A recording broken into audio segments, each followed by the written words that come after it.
بسم اللہ الرحمن الرحیم۔ اللہم صلی علی سیدنا و مولانا محمد وعلی آلہ وصحبہ وبارک وسلم۔ اللہ رب العزت کا بے پایاں لطف و احسان ہے کہ اس نے ہمیں ایک بار پھر اپنا اور اپنے محبوب بے مثل صلی اللہ علیہ وآلہ وسلم کا ذکر خیر کرنے کی سعادت عطا فرمائی۔ اس کے ساتھ میں آپ تمام احباب کا شکر گزار ہوں کہ آپ نے 13th منتھلی یوتھ سیشن کے لیے وقت نکالا۔ بالخصوص ہمارے جبین اسلام کی ٹیم کے ایک سینئر ممبر سید مزمل علی بھائی کا شکر گزار ہوں کہ انہوں نے ہمیں اپنے گھر پر اس بابرکت ذکر کرنے کے لیے اکٹھا ہونے کا موقع دیا، اور اس کے ساتھ ساتھ میں پوری ٹیم کو مبارکباد بھی پیش کرنا چاہوں گا کہ انہوں نے آج ایک کامیاب پروگرام ایک بار پھر ارینج کیا۔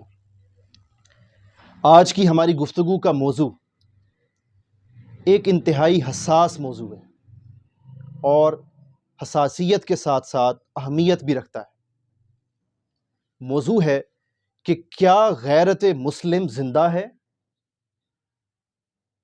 اب اس ضمن میں قرآن مجید کی ایک آیہ مبارکہ سے اپنی گفتگو کا باقاعدہ آغاز کرنا چاہوں گا۔ قرآن مجید کا 17th چیپٹر ہے سورۃ الاسراء، اس کو سورہ بنی اسرائیل بھی کہتے ہیں۔ اس کی ورس نمبر 32 میں اللہ رب العزت اہل ایمان کو اور اہل اسلام کو ایک نصیحت اور ایک حکم ارشاد فرماتا ہے۔ اللہ رب العزت فرماتا ہے کہ اے ایمان والو، اے اسلام کے علم بردارو، بے حیائی کے قریب مت جانا، کیونکہ بے حیائی شیطان کا راستہ ہے۔ اسی کے ساتھ میں ایک حدیث مبارکہ کو ایڈ کرنا چاہوں گا۔ جناب رسول اللہ صلی اللہ علیہ وآلہ وسلم کا ارشاد گرامی ہے، اور حضور علیہ السلام کی اس حدیث مبارکہ کو امام ہیثمی اپنی حدیث کی کتاب المجمع الزوائد میں روایت فرماتے ہیں۔ مجمع الزوائد کی والیوم 7 ہے، جلد 7، اور حدیث مبارکہ کا نمبر 324 اور 331، یعنی امام ہیثمی نے 2 مقامات پر اس حدیث کو روایت فرمایا۔ پھر اسی حدیث مبارکہ کو امام دیلمی نے، محدث ہیں، انہوں نے اپنی حدیث کی کتاب مسند میں روایت فرمایا۔ پھر کنز الامال حدیث کی کتاب ہے، اس میں یہ حدیث روایت ہے۔ اور پھر امام ابو نعیم، انہوں نے اپنی حدیث کی کتاب حلیۃ الاولیاء میں اس کو روایت فرمایا۔ آقا علیہ السلام نے قرب قیامت سے متعلق چھوٹی چھوٹی نشانیاں بیان فرمائیں، صغائر نشانیاں۔ فرمایا کہ جب قرب قیامت کا زمانہ ہوگا تو بارشیں کثرت سے ہوں گی مگر زمینیں بنجر ہوں گی، فصلیں کم ہونے لگ جائیں گی۔ پھر فرمایا تجارت وہ ہر طرف پھیل جائے گی، ہر کوئی دولت کے پیچھے بھاگتا نظر آئے گا، مگر رزق میں برکت وہ ختم ہوتی چلی جائے گی۔ پھر فرمایا لوگوں کے پاس جو عزت کا معیار ہوگا وہ دولت ہوگا، لوگ دولت کو عزت کا معیار سمجھیں گے، اور کسی کی عزت دولت کی وجہ سے کریں گے، اگر دولت کی کمی ہوئی تو اس کی عزت بھی کم کریں گے۔ پھر آقا علیہ السلام نے فرمایا کہ اولاد وہ اپنے والدین سے بغاوت پر اتر آئے گی، اور اپنے والدین کی نافرمانی میں کوئی شرم اور کوئی عار محسوس نہ کرے گی۔ پھر آقا علیہ السلام نے فرمایا کہ آپس میں ایک دوسرے کا خون بہایا جائے گا، اور خون بہانے والے کو بھی نہیں پتا ہوگا کہ وہ کیوں مار رہا ہے، اور مقتول کو، قتل ہونے والے کو بھی پتہ نہیں ہوگا کہ وہ کس جرم میں قتل ہو رہا ہے۔ اس طرح قتل عام ہو جائے گا۔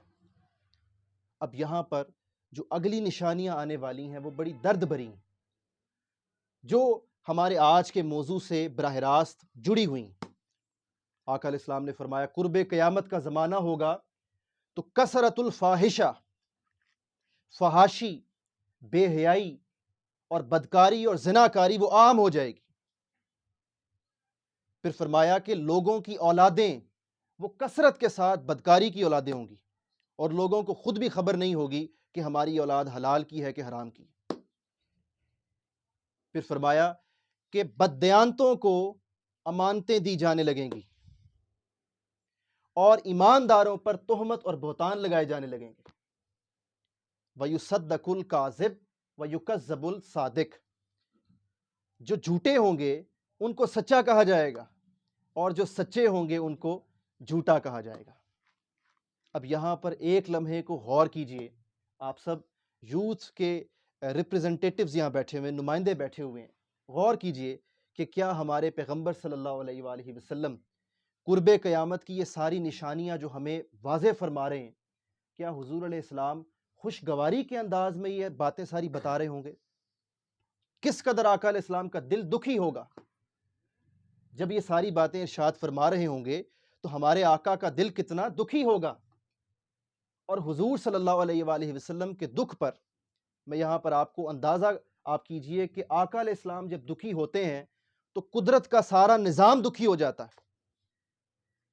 امام سیوطی، جلال الدین سیوطی، وہ اپنی حدیث کی کتاب الخصائص الکبریٰ میں، اور ایک اور ان کی کتاب ہے حدیث کی الحاوی للفتاوی، اس میں روایت فرماتے ہیں، اس کی والیوم 2 ہے اور حدیث مبارکہ کا نمبر ہے 39، والیوم 2 میں امام جلال الدین سیوطی فرماتے ہیں، اور اسی کے ساتھ امام بہقی دلائل النبوہ میں بھی یہ روایت کرتے ہیں، اور امام ابن عساکر روایت کرتے ہیں۔ حضور علیہ السلام کے چچا جان حضرت عباس رضی اللہ تعالی عنہ و علیہ السلام ایک روز آقا علیہ السلام کو ٹکٹکی باندھ کر غور سے دیکھ رہے تھے۔ آقا علیہ السلام نے پوچھا، چچا جان آج کیا بات ہے، کیا ماجرا، آپ کثرت کے ساتھ ٹکٹکی باندھ کر گھور کر غور سے فقط مجھے ہی دیکھے جا رہے ہیں؟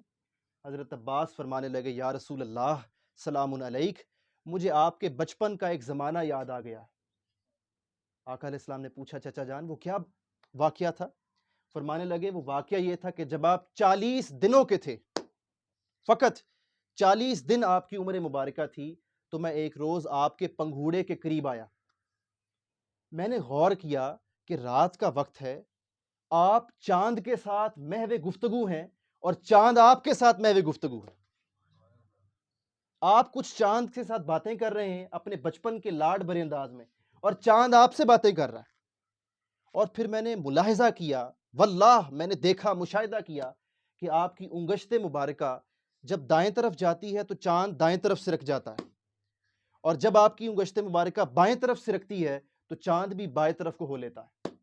یا رسول اللہ، مجھے آپ کی وہ شان یاد آ گئی آج کہ جب آپ 40 دن کے تھے تو آپ کی شان یہ تھی۔ آقا علیہ السلام نے پوچھا، چچا جان کیا جانتے ہیں وہ چاند مجھ سے کیا باتیں کرتا تھا؟ قربان جائیے، چچا جان رشک بھرے انداز میں پوچھنے لگے، یا رسول اللہ آپ ہی بتلا دیں کہ چاند کیا باتیں کرتا تھا؟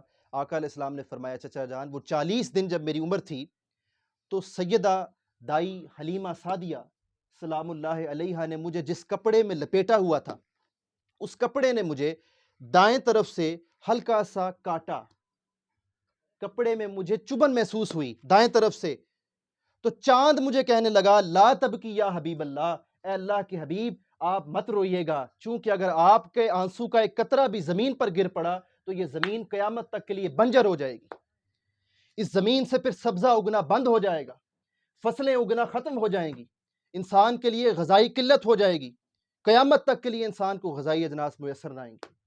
میرے آقا روئیے گا مت، لا تبکی یا حبیب اللہ، آپ اللہ کے حبیب ہیں۔ حضور علیہ السلام نے اعلان نبوت فرمایا 40 سال کی عمر مبارکہ میں، یہاں بات ہو رہی ہے 40 دنوں کی، 40 دن عمر مبارکہ ہے اور چاند کو پتا ہے کہ ان کا مقام کیا ہے، اور افسوس کا مقام ہے کہ 21ویں صدی میں، آج 15ویں صدی ہجری میں امت مسلمہ کے نوجوانوں کو خبر نہیں کہ ہمارے آقا کا مقام کیا ہے۔